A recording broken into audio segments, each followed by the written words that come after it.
Assalamualaikum warahmatullahi wabarakatuh. Perkenalkan, nama saya Elmiati dengan NPM F1C019046. Baiklah, di sini saya akan menjelaskan tugas kuis metode gravitasi. Langsung saja kita akan membahas soal yang pertama, yaitu soal yang pertama bagian A, yaitu bagaimana teori metode gravitasi sehingga dapat digunakan untuk kegiatan eksplorasi dengan geofisika dan jelaskan dengan hukum gravitasi Newton. Oke, langsung saja.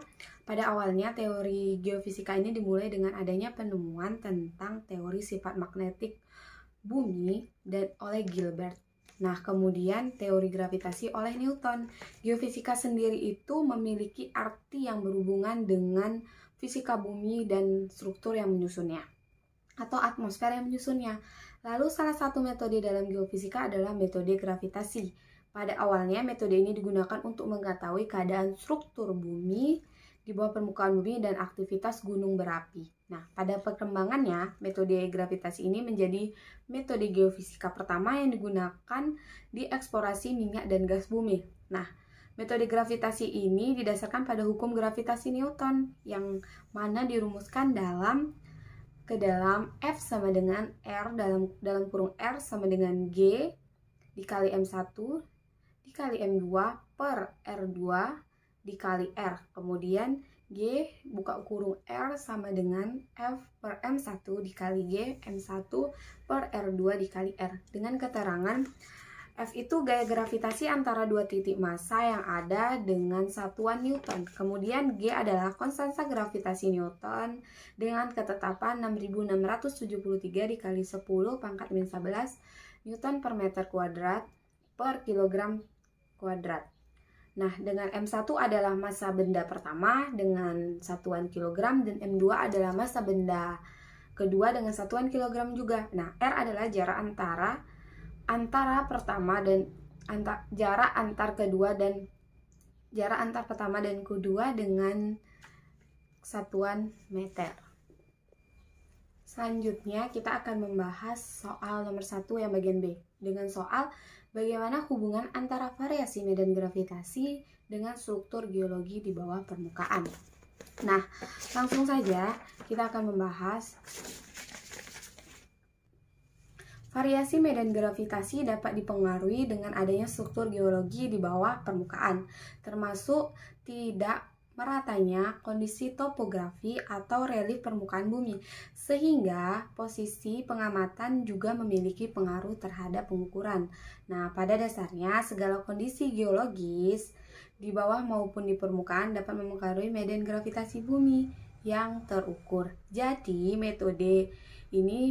metode gravitasi ini merupakan metode yang digunakan pada kondisi geologi atau struktur bawah permukaan berdasarkan variasi medan gravitasi bumi di permukaan yang disajikan dalam bentuk model bawah permukaan. Kemudian soal nomor 1 yang bagian C, yaitu bagaimana pengaruh matahari dan bulan terhadap harga percepatan gravitasi yang di permukaan bumi. Nah, pengukuran nilai percepatan gravitasi dipengaruhi oleh beberapa faktor, salah satunya efek tidal pasang surut. Nah, yang berasal dari tarikan gravitasi benda langit yang posisinya dekat dengan bumi, bulan, dan matahari yang menyebabkan gaya tarik naik dan turun, sehingga perubahan medan gravitasi di permukaan bumi berubah secara periodik. Selanjutnya soal nomor 2 yang bagian A adalah dalam metode gaya berat, variasi medan gravitasi antara satu tampak stasiun dengan stasiun lainnya relatif kecil dibandingkan harga percepatan gravitasi bumi. Mengapa? Langsung saja kita akan menjawab, yaitu pengukuran gaya berat dapat dilakukan berdasarkan variasi medan gravitasi bumi. Hal ini disebabkan karena adanya perbedaan densitas secara lateral. Gaya berat juga berhubungan dengan gravitasi Newton, yaitu gaya tarik-menarik antara kedua yang sebanding dengan massa kedua benda dan berbanding terbalik dengan kuadrat jarak antara pusat massa. Nah, gaya berat tersebut ditinjau dari pelaksanaannya dapat digunakan untuk mengukur secara absolut dan relatif. Nah, pengukuran gaya berat relatif ini lebih mudah dibandingkan dengan pengukuran absolut karena pengukuran relatif ini diukur dengan cara membandingkan hasil pengukuran titik yang tidak diketahui nilainya. Gaya tarik beratnya dengan baik yang sudah dilakukan dengan telah diikat dengan ke titik relatifnya, referensinya.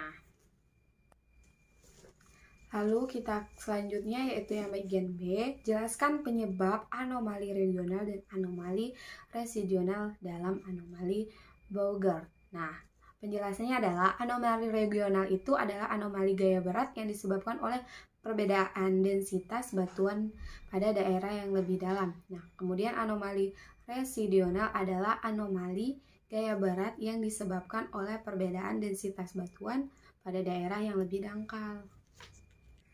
Jadi anomali regional itu pada daerah yang dalam dan anomali regional adalah pada daerah yang dangkal. Selanjutnya yang bagian C. Selanjutnya nomor 3, pada metode gaya berat ada dua metode interpretasi yaitu metode interpretasi, metode kualitatif dan metode kuantitatif. Jelaskan kedua metode tersebut. Yang pertama kita akan membahas tentang metode kualitatif. Nah, metode kualitatif ini digunakan dengan mengambil data gaya berat berupa anomali Bouguered. Hasil interpretasi dapat menafsirkan pengaruh anomali terhadap bentuk benda tetapi tidak sampai memperoleh matematisnya. Kemudian, metode kualitatif digunakan untuk memahami lebih dalam hasil interpretasi kualitatif dengan membuat penampang gaya berat. Nah, kemudian pada kontur anomali ini menggunakan distribusi rapat massa dan menghitung efek gaya berat, kemudian membandingkannya dengan gaya berat yang diamati. Selanjutnya nomor 4. Uraikan dan jelaskan mengapa dalam survei gaya berat harus diperhatikan dua langkah berikut. Yaitu yang pertama diperlihatkan titik. Yang pertama yaitu diperlihatkan titik acuan yang mempunyai harga gravitasi absolut, dan yang kedua harus membentuk loop tertutup dalam penentuan harga gravitasi titik observasi. Nah, jawabannya adalah variasi medan gravitasi di permukaan bumi itu apabila dibandingkan dengan nilai gravitasi absolut sangatlah kecil. Kenapa? Namun dengan teknologi alat ukur yang sangat efektif dan presisi, perbedaan tersebut dapat diketahui dengan teknologi ukur. Nah, pengukuran gravitasi menggunakan alat gravitasimeter yang memiliki komponen utama berupa pegas dengan konstruksi tertentu. Pengukurannya dapat dilakukan di lapangan.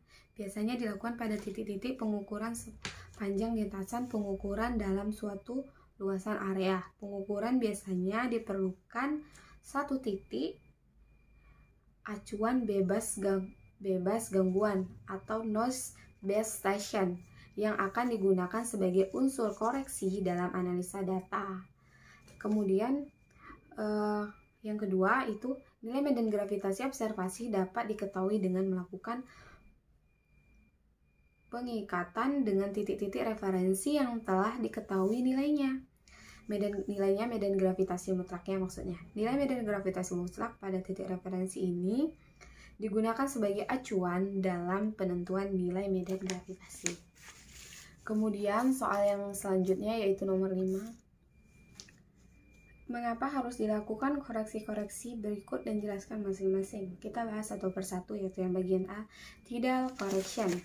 Nah, maksud dari tidal correction adalah koreksi untuk menghilangkan gaya tarik yang dialami oleh bumi akibat bulan dan matahari sehingga di permukaan bumi akan mengalami gaya tarik naik dan turun. Nah, hal ini akan menyebabkan perubahan nilai medan gravitasi di permukaan bumi secara periodik. Kemudian yang B, drift correction atau bisa disebut ini dilakukan untuk menghilangkan pengaruh perubahan kondisi alat menggunakan atau nama alatnya itu gravitimeter terhadap nilai pembacaan. Nah, koreksi apapun muncul karena gravitasimeter ini selama digunakan untuk melakukan pengukuran akan mengalami goncangan sehingga akan menyebabkan bergesernya pembacaan titik 0 pada alat tersebut. Kemudian yang C adalah latitude correction. Koreksi lintang ini digunakan untuk mengkoreksi gaya berat di setiap lintang geografis karena gaya berat tersebut berbeda dan yang disebabkan oleh adanya gaya sentrifugal dan bentuk elips.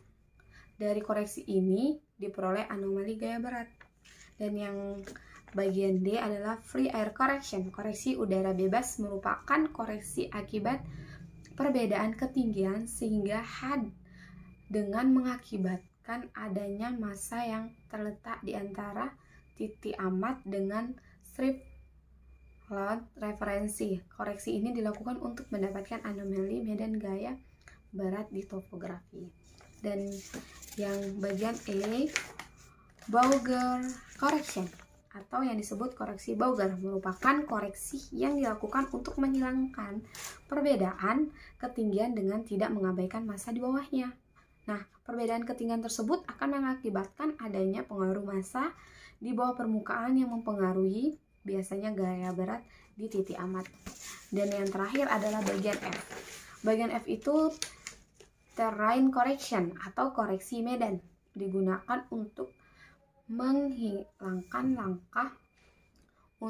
menghilangkan pengaruh efek massa di sekitar titik observasi. Maksudnya adanya bukit dan lembah di sekitar titik amat akan mengurangi besarnya medan gaya berat yang sebenarnya. Selanjutnya yaitu kita memasuki soal yang terakhir, yaitu soal terakhir yaitu soal nomor 6, yang soalnya adalah jelaskan fungsi dari bagian-bagian pokok alat gravimeter. Yang pertama, gravimeter Rosbrang berikut. Yang pertama adalah zero length spring atau yang disebut pegas yang digunakan untuk menahan massa, dipakai pada keadaan di mana gaya pegas berbanding langsung dengan jarak duat antara titik ikat pegas dan titik tempat gaya itu bekerja. Dan yang kemudian massa dan beban. Nah, massa dan beban ini berlaku sehingga massa yang berpengaruh atau berubah posisi jika diketahui variasi medan gravitasi. Yang bagian C adalah hing atau engser yang berlaku sebagai per atau pegas peredam goncangan. Dan yang bagian D adalah mikrometer. Nah, mikrometer ini digunakan untuk mengembangkan posisi massa ke posisi semula setelah massa terpengaruh oleh medan gravitasi. Nah, mikrometer ini terbuat dari bahan dari ulir-ulir dan pemutarannya dapat diatur dari rolling dial melalui gearbox. Nah, yang terakhir adalah long and short lever atau yang disebut tuas untuk menghubungkan mikrometer dengan zero length spring. Sekian penjelasan saya mengenai kuis dari nomor 1 sampai 6. Saya ucapkan terima kasih. Wassalamualaikum warahmatullahi wabarakatuh.